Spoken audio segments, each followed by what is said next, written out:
తమిళంలో వ్రాసిన శ్రీ రామావతారం అనే రామాయణ కథకు నా ఈ తెలుగు అనువాదం కంబ రామాయణం. రాముడిని తాను మోహించిన విషయము, రాముడి చేతిలో ఖరుడు చచ్చిపోయిన విషయము, వాడి సైన్యము మొత్తము నాశనమైన సంగతి, వీటన్నింటినీ మరుగున పడవేసింది శూర్పణఖ. సీతాదేవి సౌందర్యమొక్కటే దాని మనస్సులో తిష్ట వేసుకున్నది.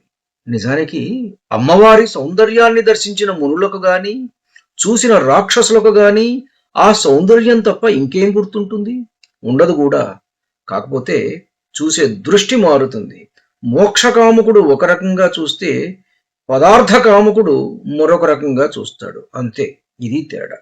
సరే, శూర్పణఖ లంకకు చేరుకున్న సమయంలో లంకాధీశుడు కొలువుదీరి ఉన్నాడు. ఆ కొలువు కూటమి యొక్క వైభవము సకల సృష్టికర్త అయిన బ్రహ్మదేవుడికి కూడా కించిత్ అసూయ కలిగేటంతగా ఉన్నది. కొలువు తీరిన రావణాసురుడు మహద్వైభవంతో వెలిగిపోతున్నాడు. ఆ సభాభవనాన్ని అత్యంత నైపుణ్యంతో కడు జాగ్రత్తగా నిర్మించాడు విశ్వకర్మ. లోపాలు కనిపెడదామని వెతికి వెతికి విసిగిపోయారు లోకంలోని శిల్పులు. విశ్వాన్ని ఆక్రమిస్తున్నాయా అన్నట్లున్న 20 బాహువులతో 20 మంది సూర్యులు మేరువు చుట్టూ తిరుగుతున్నారా అన్నట్లుగా ధగధగ మెరిసే కుండలాలతో, త్రిమూర్తులకు కూడా వంచని 10 తలలతో, ఆదిశేషవు పడగల వంటి భుజములతో, మణిరత్న ఖచ్చితమైన దివ్యాభరణాలు దశ దిశల వెలుగులు విరజిమ్ముతుండగా, 27 నక్షత్రాలు 9 గ్రహాలు ఆయన మెడలో మాలగా వ్రేలాడుతుండగా, దివ్య సింహాసనం మీద ఆసీనుడైనాడు రాక్షసరాజు రావణ సార్వభౌముడు. ఒకవైపున రావణుడు తలద్రిప్పితే చాలు తమ వైపే చూస్తున్నాడేమో అనే భ్రమతో వినయంగా తల ఊపే దేవతలు, విద్యాధరులు, కిన్నరులు, సిద్ధులు, నాగులు. సైన్యాధ్యక్షుడితో ఆయన ఏదైనా పలికితే తమను దండించడానికి ఆజ్ఞలిస్తున్నాడేమో అనే జంకుతో వణికిపోతూ కూర్చున్నారు. నారద తుంబురులు గానం చేస్తున్నారక్కడ. సభికుల మీద చాలా జాగ్రత్తగా పన్నీరు చల్లుతున్నవాడు వరుణదేవుడు.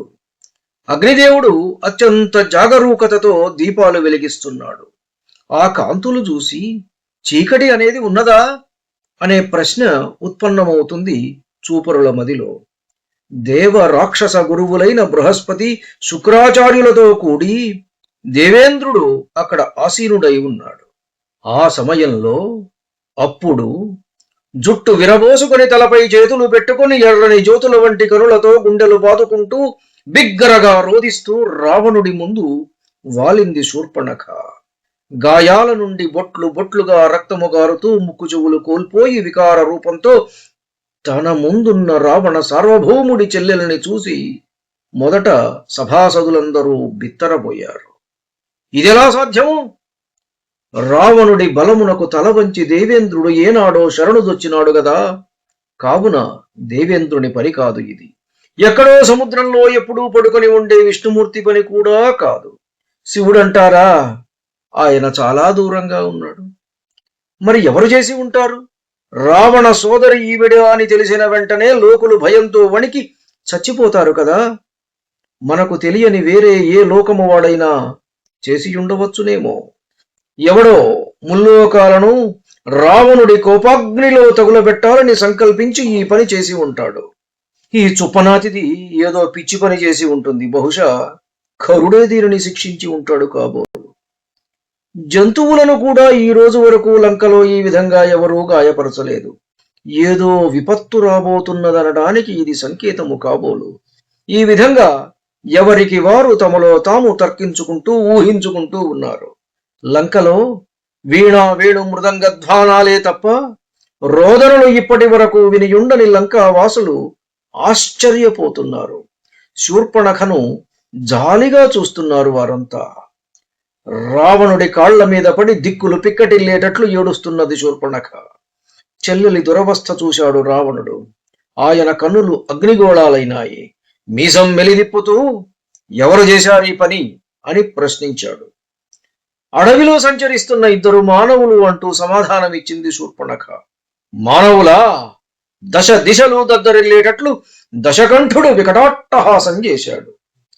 మానవులకి సాహసం లేదు, అబద్ధాలు చెప్పకు అని గద్దించాడు రావణుడు. నేను నీకు ఎలా చెప్పేది? ఆ మానవులిరువురు గొప్ప విలువిద్యా నిపుణులు. తమ ధనుర్విద్యతో 7 లోకాలను కన్ను మూసి తెరిచేటంతలో దగ్ధం చేయగల సమర్థులు. నీవంటే ఏమాత్రమూ అణువంతైనా కూడా భయము లేనివారు, రాక్షసులను అంతం చేయడానికి కంకణం కట్టుకున్నవారు. వారి పేర్లు రామ లక్ష్మణులు. ధన్యుణ్ణి. నమస్కారం. మీ ఊటుకూరు జానకి రామారావు.